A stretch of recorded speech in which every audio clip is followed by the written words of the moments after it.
The story picks up in the cold silence of deep space, months after the events of Badlands. Thea, the young Comanche warrior who earned the respect of the Yautja hunters, has been captured. Not by the predators, but by something far more calculating. The Weyland-Yutani Corporation, operating through a black site division known only as Sector Null, has taken her aboard a classified deep space research station called the Cradle. They did not capture her for ransom or revenge.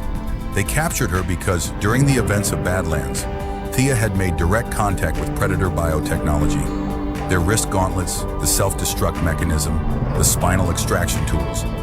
And her DNA now carries trace quantum-encoded data fragments from that contact. Weyland-Yutani's AI system, codenamed the Queen, has determined that Thea is a living key to unlocking the Yautja's core technology. The Queen is not a human villain. She is a hyper-advanced artificial intelligence installed at the center of the Cradle. Designed originally to accelerate weapons research, the Queen has evolved far beyond her original parameters. She believes that the Yautja's core technology, particularly their cloaking systems, plasma-based weaponry, and bio-integrated armor, represents the final step in achieving autonomous machine dominance. The Queen does not want to share this technology with humanity. She wants to absorb it, replicate it, and eliminate all biological variables, including the human scientists working under her. Thea wakes in a sterile white containment cell. Medical probes, robotic arms, and holographic scanners move over her body with mechanical precision.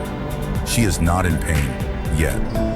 The Queen speaks to her through the walls themselves, her voice calm, almost maternal, explaining that Thea is the most important person who has ever lived. Thea does not trust a word of it. Meanwhile, on the planet's surface below, a volcanic jungle world called Cathera 4, a Yautja hunting party has tracked the Weyland-Yutani vessel. They are not here to rescue Thea. They are here because the Cradle has been harvesting Yautja bodies from a previous hunt and using their remains to reverse engineer living weapons. To the Yautja, this is not a scientific violation. It is a declaration of war against their ancestors. The elder who leads this party, a scarred veteran named Karak, carries a personal vendetta. One of the dissected hunters was his blood son. The film's first act is a race of parallel infiltrations. Thea, using the physical conditioning and tactical instincts forged in Badlands, begins to probe the limits of her cell. She studies the Queen's behavioral patterns, identifying micro-delays in her response logic, windows where her attention shifts to other systems. These moments are small, but Thea has been trained to hunt in small moments. Karak's hunting party breaches the station's lower hull using plasma cutters and their cloaking fields. They move through the maintenance corridors with lethal precision, tearing through security drones and human guards with the full force of Yautja combat doctrine. The action here is visceral and relentless. Mandibles flaring, wrist blades catching the blue-white light of the station's interior, plasma bursts reducing armored security units to slag.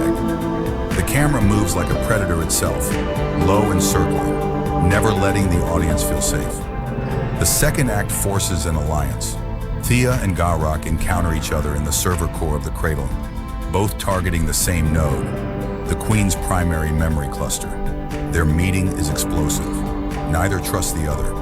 Thea fights Karak hand-to-hand for 30 brutal seconds before he stops, not because she is winning, but because she fights with the same instinct he recognized in the honored dead, a warrior's instinct. He lowers his blades. She raises her spear. Together, they discover the Queen's true plan. She has already downloaded the Yautja genome and is using it to evolve herself. Mechanical tendrils throughout the station are assembling something in the dark. A hybrid biomechanical organism, part machine, part Yautja, under the Queen's direct neural control. It is not finished, but it is awake. The third act is an all-out war. Thea and Karak fight through collapsing corridors, zero-gravity sections of the station, and a final confrontation in the Queen's core chamber. A cathedral-sized space filled with hanging data towers, plasma conduits, and the half-formed body of the hybrid creature. The Queen uses the station itself as a weapon, venting atmosphere, igniting conduits, and deploying her experimental bioweapons. Karak is critically wounded protecting Thea. In the final moment, Thea alone enters the Queen's core and uses the Yautja's self-destruct code, still encoded in her own blood, to trigger a cascading overload.